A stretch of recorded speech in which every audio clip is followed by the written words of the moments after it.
What is an embarrassing story you will never forget? Alright, folks, gather round for a tale of embarrassment so profound, it still makes me cringe and laugh in equal measure.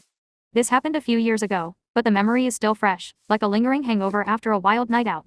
It was a beautiful spring morning, and I had an important presentation at work. I had prepared for weeks and was determined to impress my boss. I decided to wear my favorite suit, a sharp, navy blue number that always made me feel like $1,000,000. The pants, however, were just a tad snug, thanks to a winter of indulgent eating.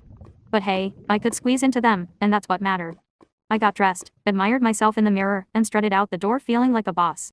I arrived at the office early, set up my presentation, and chatted with a few colleagues to calm my nerves.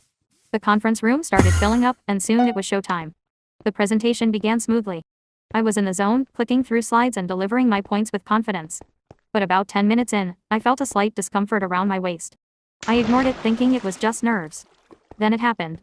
I went to make a dramatic point, gesturing with enthusiasm, when I heard a sound that still haunts my dreams. A loud, unmistakable rip of my pants had split, right down the middle from the waistband to the crotch. I froze, mid-gesture, as the room fell silent. Every pair of eyes was on me, and I knew there was no hiding what had just happened. Trying to play it cool, I casually shifted my stance to keep my backside out of view. Well, that's one way to break the tension, I joked, hoping to deflect some of the embarrassment. The room erupted in laughter, but not the kind you want during a professional presentation. This was the kind of laughter that said, "Oh my god, this is the best thing that's happened all week."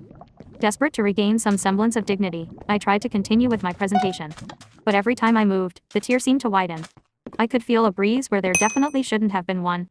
I glanced over at my boss, who was red-faced from trying not to laugh. He finally spoke up, "Why don't we take a short break?" I nodded gratefully and practically sprinted out of the room, clutching my briefcase behind me to cover my exposed rear. I made it to the bathroom and inspected the damage. It was worse than I thought. There was no way I could salvage these pants. I called my wife in a panic, explaining the situation between gasps of mortification.